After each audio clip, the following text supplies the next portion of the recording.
Сәлеметсіңдер ме балалар? Бүгінгі сабағымыздың тақырыбы етістік.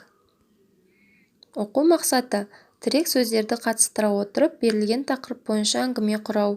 Мұғалім көмегімен жеке сюжетті суреттер арқылы шағын сипаттау, әңгімелеу мәтіндерін құрап жазу. Сөз таптарын ажырату. Заттың қимылын сипаттайтын сөз табын етістік деп айтамыз. Не істеді, не істеп жатыр, не істейді, тағы да басқа көптеген сұрақтарға жауап береді. Балалар, оқулығымызды ашып 11-ші тапсырмаға мән берейік. Мәтінді жақсылап оқып, қарамен берілген сөздерді түбір мен қосымшаға ажырат. Балалар, дәптерімізге өлеңді жатқа жазайықшы. Етістіктердің астын сызыңдар. Өлеңнің не туралы екенін айтып, оған ат қойыңдар. Балалар, дәптерге жазған кезде көркем, әдемі жазып үйреніңдер. Түлкі мен ешкі ертегісі. Түлкі мен ешкі ертегі. Бір күні түлкі келе жатып, абайсызда бір терең құдыққа түсіп кетіпті. Шыға алмай тұрғанда, бір ешкі су іздеп жүріп, әлгі апанға кез болып түлкіні көрді.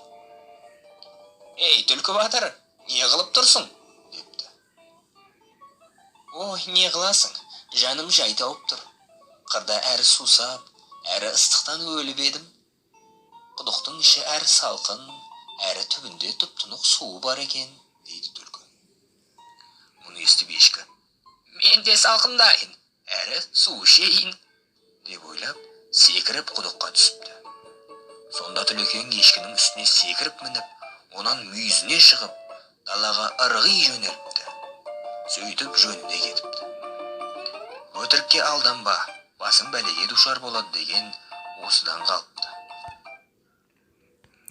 Балалар, түлкі мен ешкі ертегісін көріп, біраз есімізге түсірдік. Солай ма?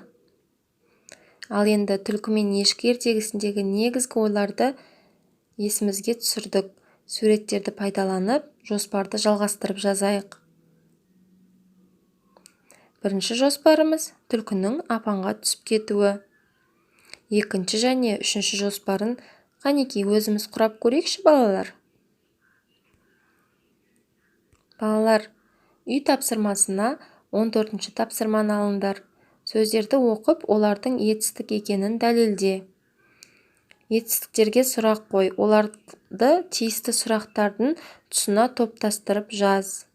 Не істеді, қайтты, не істейді деген сұрақтарға жауап беретін етістіктерді көшіріп жаз.